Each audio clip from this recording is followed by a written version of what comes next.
Welcome to Holmes world. இன்றைக்கி என்ன ரெசிபினா மஷ்ரூம் கிரேவி.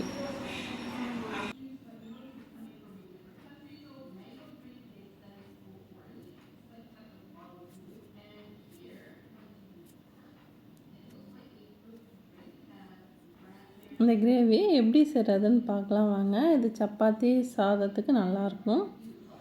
இது கடாயை நான் ஆன் பண்ணி வச்சுருக்கேன். இப்போ ட்ரை ரோஸ்ட் பண்ண போகிறோம். 1 ஸ்பூன் சீரகம், 1 ஸ்பூன் மிளகு,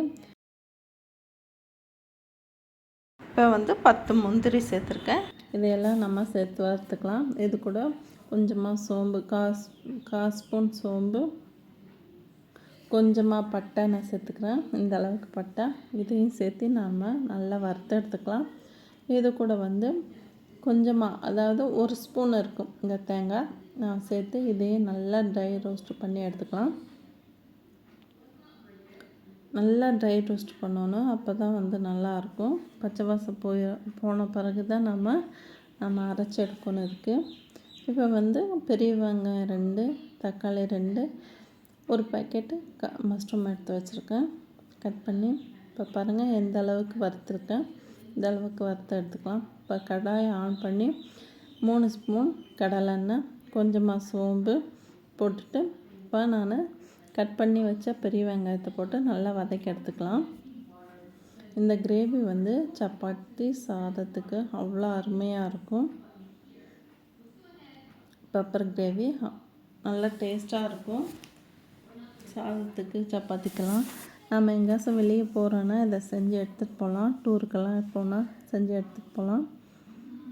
பாருங்கள், இப்போ நல்லா வெங்காயம் வதங்கிருச்சு. இது கூட நம்ம தக்காளியும் போட்டு நல்லா வதக்கிக்கலாம். நல்லா வதக்கி எடுத்துக்கலாம். இந்த தக்காளி வேகட்டும். இதுக்கு வேகிறதுக்கு கொஞ்சமாக உப்பு போட்டிருக்கேன். இது போட்டு இப்போ இஞ்சி பூண்டை நான் தட்டி வச்சுருக்கேன். இஞ்சி பூண்டை தட்டி போட்டால் நல்லா டேஸ்ட்டாக இருக்கும். அரைச்சி போடுறத விட தட்டி போட்டால் நல்லா டேஸ்ட்டாக இருக்கும். இப்போ இதை நல்லா வதங்கட்டும். 1/2 ஸ்பூன் மல்லித்தூள், 1/2 ஸ்பூன் தனி மிளகாத்தூள் சேர்த்துக்கிறேன். இதையும் நல்லா வதக்கி எடுத்துக்கலாம். பச்சை வாசம் போகிற மட்டும் நல்லா வதக்கி எடுத்துக்கலாம். இப்போ இந்த தக்காளி வெந்த பிறகு இப்போ நான் மஷ்ரூம் சேர்த்து நல்லா வதக்க போகிறேன். இப்போ நான் தண்ணி ஊற்றாமல் தான் நான் வதக்க போகிறேன். ஏன்னா இந்த மஷ்ரூமில் தண்ணி நிறையா விடும். அதனால் இப்போ தண்ணி ஊற்றாமையே நல்லா நான் வதக்கி எடுத்துக்கிறேன்.